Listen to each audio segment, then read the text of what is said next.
주의 말씀은 예레미야서 39장 1절 2절입니다. 유다의 시드기야 왕의 제9년 열째 달에 바벨론의 느부갓네살 왕과 그의 모든 군대가 와서 예루살렘을 에워싸고 치더니 시드기야의 제11년 넷째 달 아홉째 날에 성이 함락되니라. 예루살렘이 함락되매. 오늘은 멸망 앞에서라는 주제로 말씀을 같이 나누도록 하겠습니다. 범사에 때가 있습니다. 날 때가 있고 떠날 때가 있고 심을 때가 있고 수확할 때가 있고, 이처럼 이 범사의 기한을 하나님이 정하여 주셨는데 우리 인생은 그 기한 안에서 살아가는 것이에요. 그래서 시드기야에게 또 유다에게 하나님은 지속적으로, 이사야도 마찬가지였고 그 후에 100년 뒤에 예레미야를 통하여서도 마찬가지고 계속해서 하나님의 말씀을 전하였습니다.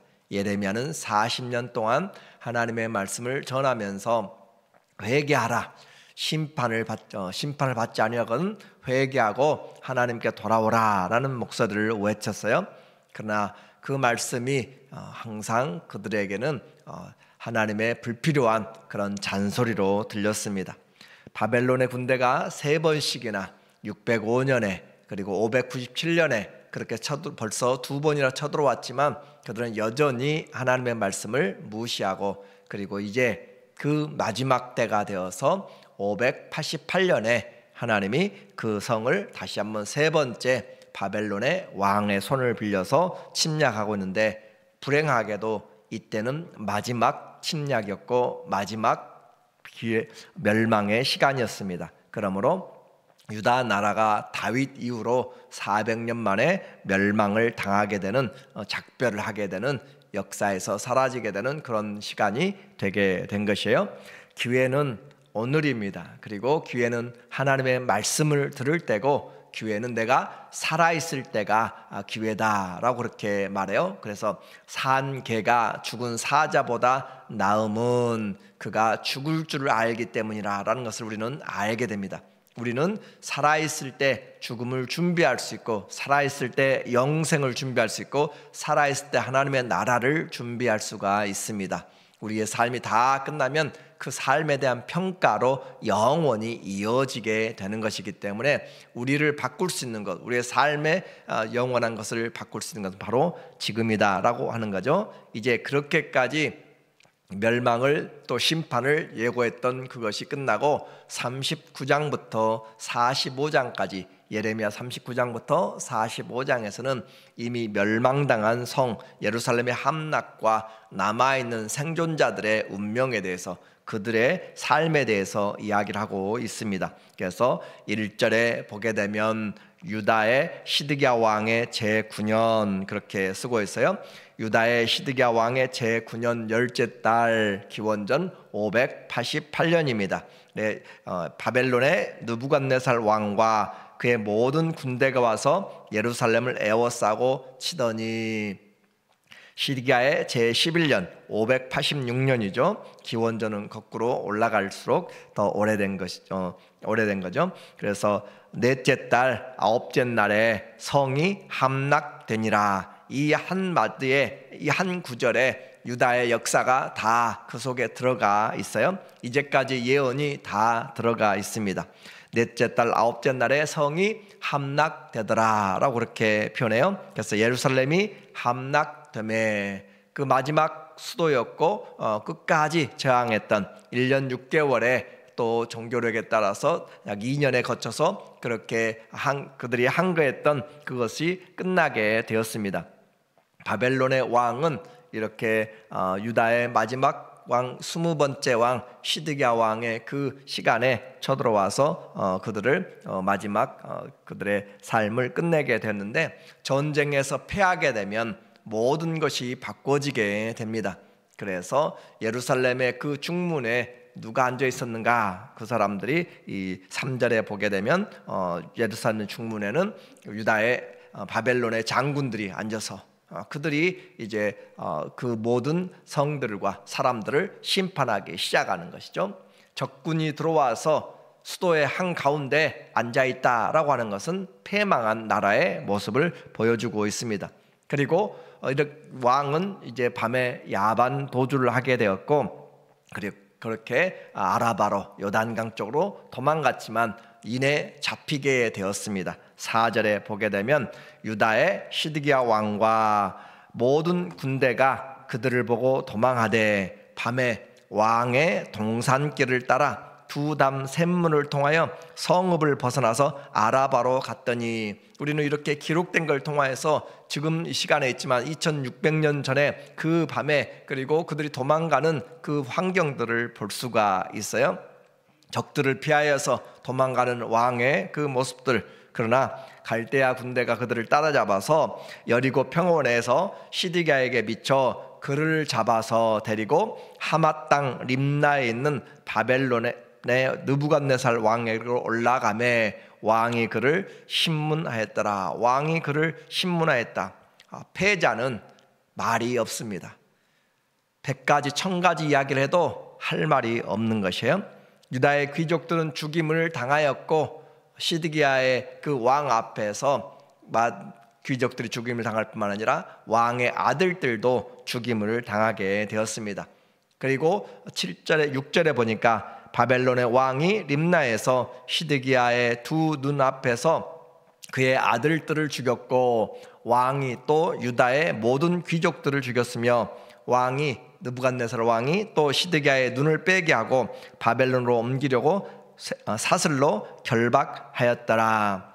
오늘 이 역사적인 일은 그대로 일어난 것들을 말하고 있고, 역사는 가정법이 없습니다. 만약에라는 if란 말이죠. 만약에 시드기야 왕이 바로 이 39장에서 이렇게 일이 벌어졌는데 38장에 바로 몇 절 앞까지만 해도, 둘러싸여서 조금 전까지만 해도 왕이 이 바벨론에게 항복하면 왕이 살고 가족들이 살고 성이 보호되고 불타지 않을 것이다 라고 하는 그 마지막 기회를 놓쳐버리고 그는 이 처참한 종말을 맞이하게 되었습니다. 그가 자신의 눈으로, 두 눈으로 본 마지막 광경은 그의 아들들이 죽임을 당하는 광경이었습니다. 비참한 죽음이었죠. 성벽은 무너지고 집들은 불타고, 그리고 수많은 백성들이 바벨론의 포로로 끌려갔습니다. 이 모든 것이 하나님이 그렇게 42년 동안, 또 이사야 선지자 100여 년 전부터, 그리고 스바냐 그렇게 오바댜 그 사람들이 같이 외쳤던 이런 하나님의 말씀을 듣지 않은 결과였습니다. 바벨론에게 항복하라고 그렇게 이야기했는데, 만약에 이 시드기야가 지금 이와 같이 아들들이 죽고 성이 불타고 그렇게 자기의 가족들이 전부 다 끌려가고 하는 것들을 보았고, 또 그것을 피부 깊이 그가 알았다면, 쇠사슬에 묶여서 끌려가는 것들을 그가 알았다면 결코 이 예레미야의 말에 그는 불순종하지 않았을 것입니다. 시드기야의 이 눈앞에서 지금 벌어지는 현장을 그가 조금만 더 심각하게 기억하고 들었다면 100번이고 1000번이고 회개했을 것입니다. 그러나 그때는 너무 늦은 것이죠. 우리는 동일하게 적용을 해볼 수 있습니다. 사람들은 눈앞에서 그 일이 벌어지기 전에는, 내 발등에 그 불이 떨어지기 전에는 움직이지 않습니다. 우리 모두가 그만큼 설마라고 하는 것에 그렇게 쌓여 있는 것이에요. 우리는 죽을 때까지 나의 고집이 있고 내 욕심이 있고 중독이 있고 불순종이 설마 그렇게 될까라고 하는 것이에요. 히브리서 9장 27절에도 한 번 죽는 것은 정한 것이요 그 후에는 심판이 있다. 죽지 않을 사람 누가 있어요? 다 죽는 것은 압니다. 성도들은 다 죽는 것을 알 뿐만 아니라 또한 그 뒤에 심판이 있다는 것도 압니다. 그러나 나에게는 너그러울 것이다 라고 생각하고 있고, 나에게는 다 잘한 것만 생각되는 것이에요. 그래서 주님이 심판하실 때에도 주여 주여 하는 자마다 다 천국에 들어갈 것이 아니요 라고 할 때 그들은 변명을 하기 시작하는 거죠. 우리가 주님 앞에서 가르치고 말씀도 배우고 선지자 노릇도 하고 귀신도 쫓아내고 주의 이름으로 이것도 하고 저것도 하고 다 했습니다 라고 하는데, 주님은 그들을 불법을 행했다라고 하는 것이에요. 그래서 그날이 다가옴을 다 성도들은 알지만 그날이 내게는 그렇게 치명적인 것 같이 생각되지 않고 설마 그렇게 생각하다가 미루고 내일 하면 되지, 내일 기도하면 되고, 내일 섬기면 되고, 내일 순종하면 되고 하다 그 내일은 내게 영원히 오지 않습니다. 불법을 행한 자에게 준비된 것은 꺼지지 않는 지옥불인 것을 우리는 알고 있습니다. 시드기야 왕에게 오늘 39장에서는 여러 사람들 10명 정도의 사람들의 이름이 나오지만 중요한 세 사람의 이름이 나옵니다. 한 사람은 시드기야요, 한 사람은 예레미야요, 한 사람은 에벳 멜렉이라고 하는 구스에서 이집트에서 사로잡혀 와서 내시가 되었던 그 사람의 삶을 기록하고 있습니다. 왕이었던 시드기야는 이처럼 끌려가서 그는 두 눈이 뽑히게 되었고 쇠사슬로 묶여서 바벨론으로 끌려가 그곳에서 종말을 맞이하게 되었습니다. 이제 하나님의 말씀을 전하면서 예레미야 말씀을 전하였던 예레미야는 갇혀 있고 그렇게 되었지만 풀려나게 되었어요. 11절에 보게 되면 바벨론의 느부갓네살 왕이 예레미야에 대하여 사령관 느부사라단에게 명령하여 이르되 그를 데려다가 선대하고 해하지 말며 그가 네게 말하는 대로 행하라. 그들은 성 안에서 무슨 일이 일어났는지 알게 되었을 것입니다. 그래서 그를 데려다가 선대하고 해하지 말라라고 하는 걸 통해서 예레미야의 목숨은 보존이 되게 됩니다. 그리고 그 예레미야에게 너는 나와 함께 바벨론으로 가라. 그러면 내가 그곳에서 너를 선대하리라 라고 그렇게 표현하고 있고 또 네가 원치 않거든 이 땅에 남아있으라 라고 하면서 그에게 선택의 기회를 주게 됩니다.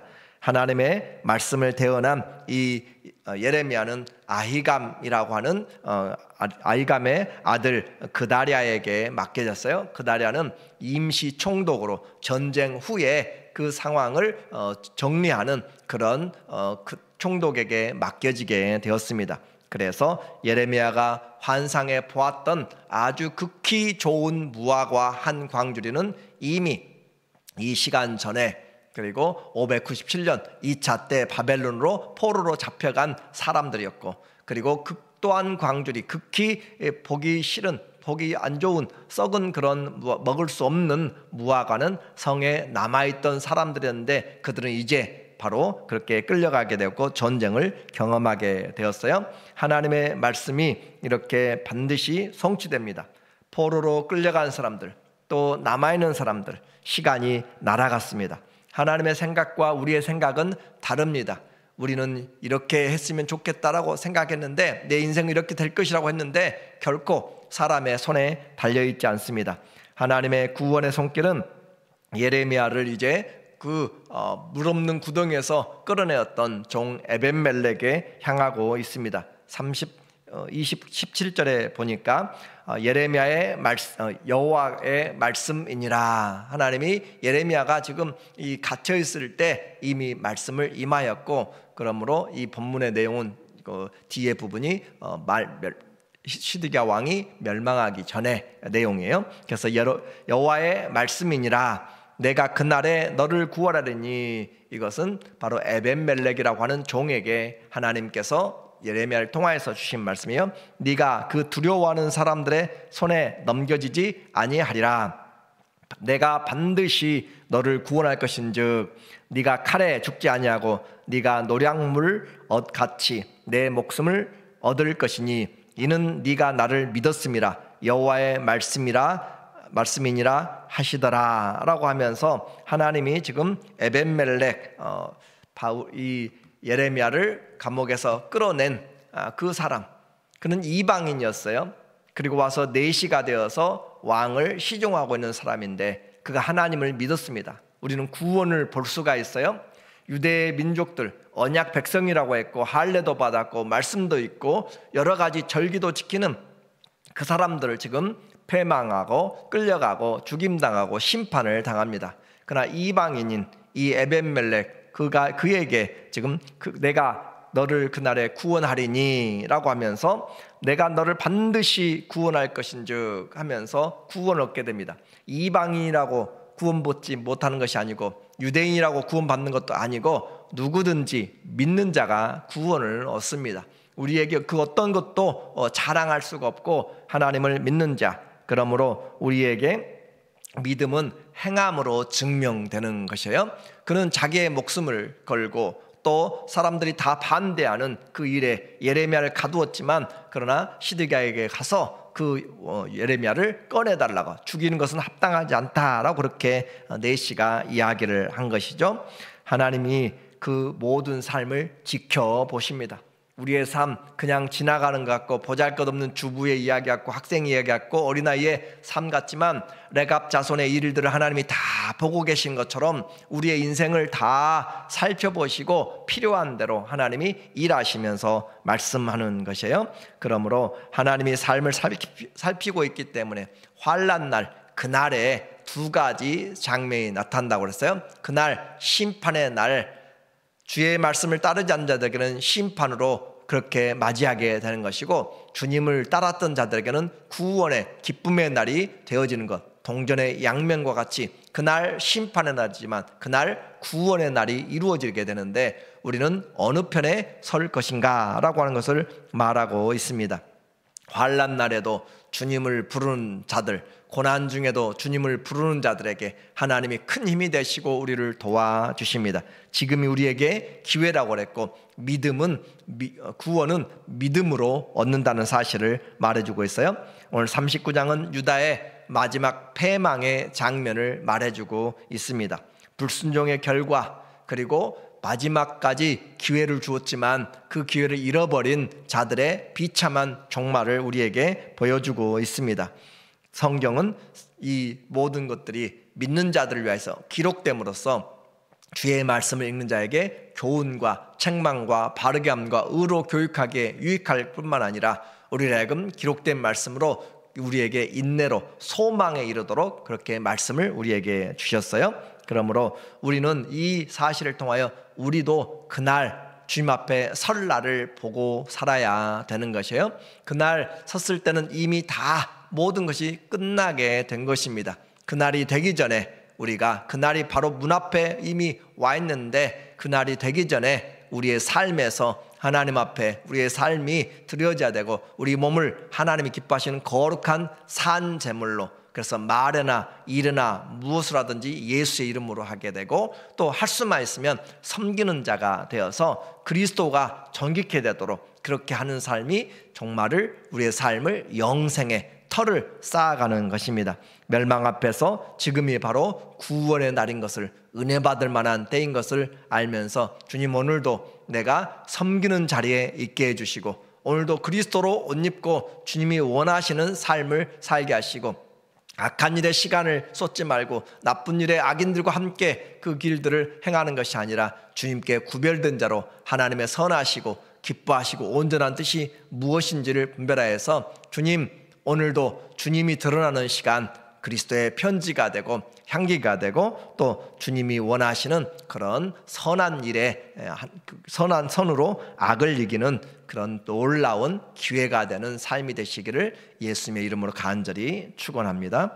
아멘. 기도합니다. 하나님의 말씀을 우리는 어느 누구보다 더 많이 듣고 있습니다. 그날이 우리에게 복된 날이 되게 하여 주시고 하나님 사랑하는 날, 감사의 날, 영광의 날, 승리의 날이 되도록 오늘 우리의 삶 기회가 되었을 때 주님께 충성하는 지혜로운 하나님의 청지기들이 다 되게 하여 주시옵소서. 예수님의 이름으로 기도합니다. 아멘.